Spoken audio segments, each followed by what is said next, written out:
சில பேருக்கு நாம் என்பதிலே தொடங்கி நான் என்று முடிந்துவிடும். அவன் வாழவில்லை என்று பொருள். வாழ்க்கை என்ற ஒன்றை பற்றி நிறைய பேர் நிறைய சொல்லிவிட்டார்கள். வாழ்க்கை அதுவும் மகாகவி ஷேக்ஸ்பியர் ரொம்ப கடுமையாக சொல்லுவார். இட் இஸ் அ டேல், அது ஒரு கதை, டோல்டு பை அன் இடியட், ஒரு முட்டாளாலே சொல்லப்பட்ட கதை. இது மனித வாழ்க்கை. It is a tale told by an idiot, full of sound and fury signifying nothing. சில முட்டாள் சொல்லுகிற கதை கூட மகிழ்ச்சி அளிக்கும். ஆனால் அந்த மகிழ்ச்சியை கூட மனித வாழ்க்கை தருவதில்லை, மனித வாழ்க்கை என்ற கதை தருவதில்லை என்று மகாகவி ஷேக்ஸ்பியர் ஒரு பாத்திரத்தின் வாயிலாக சொல்லுவார். சில சமயங்களில் முட்டாள்கள் சொல்லுகிற கதை கூட மகிழ்ச்சியாக இருக்கும். ஒரு ராஜா, அவன் முட்டாள், அவன் அமைச்சன், அவனுக்கு பொருத்தமானவன். இருவரும் நகர்வலம் வருகிறார்கள். ஒரு குளத்தில் மீன்கள் துள்ளி குதித்து கொண்டிருக்கின்றன. அதை கண்டவுடன் அரசன் விம்மி விம்மி அழுகிறான். ஏன் அரசே அழுகிறீர்கள் என்று கேட்கிறான் அமைச்சன். இந்த மீன்கள் இவ்வளவு அழகாக விளையாடுகின்றன, திடீரென்று குளத்தில் தீ பற்றிவிட்டால் இந்த மீன்கள் என்னாகும் என்று நினைத்தேன், அழுகை அழுகையாக வருகிறது.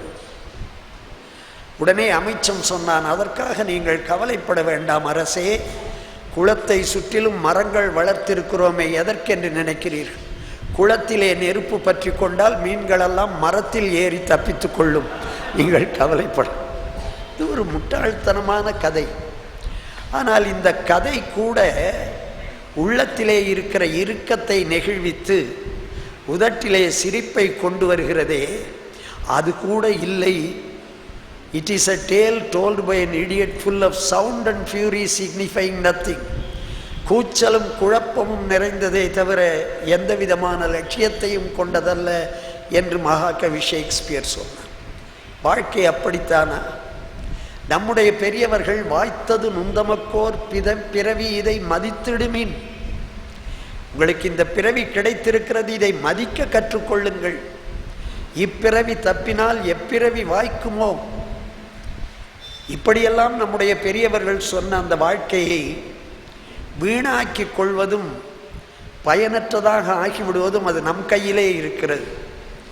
வாழ்க்கையையே ஒரு தவமாக கொள்வது என்பது மனிதனுக்கு அறிவினுடைய பயனாக அமையும். வாழ்க்கையையே ஒரு தவமாக ஆக்கிக் கொள்வது மனிதன் பெற்ற அறிவினுடைய பயனாக அமையும். ஆனால் இப்பொழுது வேடிக்கையாக வாழ்க்கையை பற்றி கவிப்பேரசு வைரமுத்து அவர்கள் ஒரு நீண்ட கவிதை எழுதியிருக்கிறார். அதனுடைய சுருக்கம் மாத்திரம் சொல்லுகிறேன். வேடிக்கையாக 20களில் படி, எதையும் படி.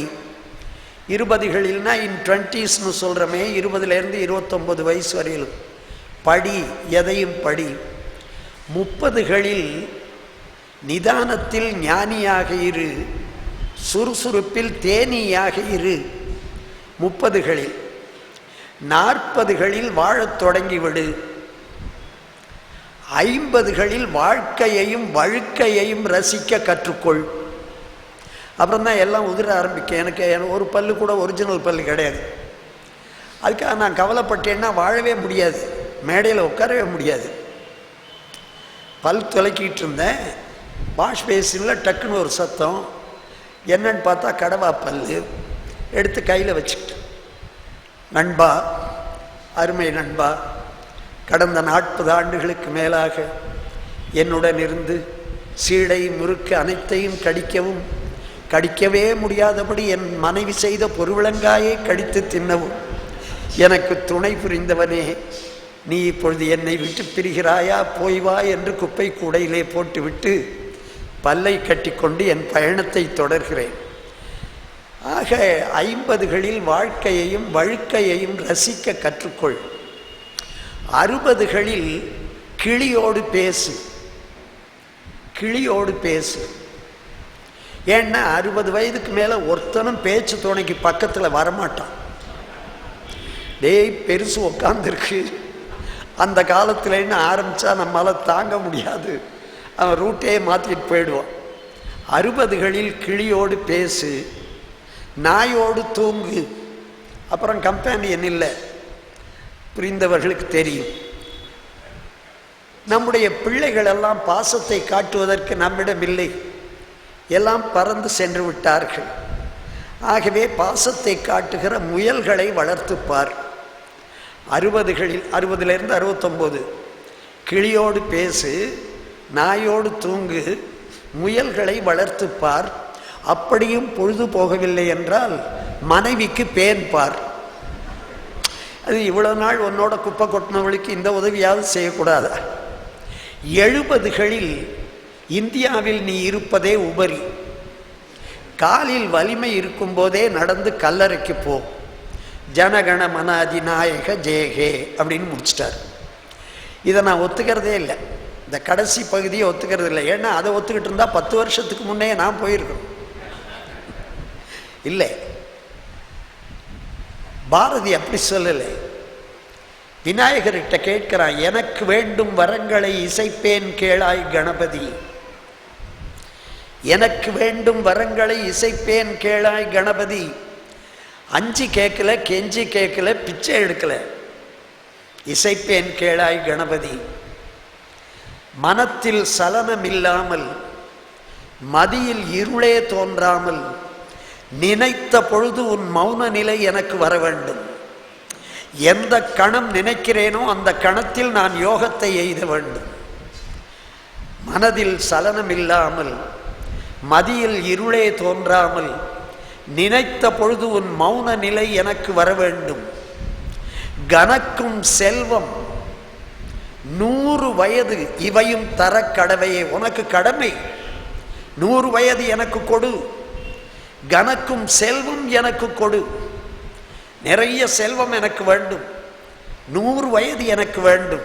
அருமை பெரியோர்களே, நம்முடைய குழந்தைகளுக்கு காலையில் எழுந்தவுடன் வேறு பாடல் சொல்வதற்கு முன்பு விநாயகனை நினைத்து, இயேசுவை நினைத்து, அல்லாவை நினைத்து, அது எந்த கடவுளோ வழிபடு கடவுளை நினைத்து, எனக்கு வேண்டும் வரங்களை இசைப்பேன் என்று தொடங்கி, மனத்தில் சலனம் இல்லாமல், மதியில் இருளே தோன்றாமல், நினைத்த பொழுது உன் மௌன நிலை எனக்கு வர வேண்டும்.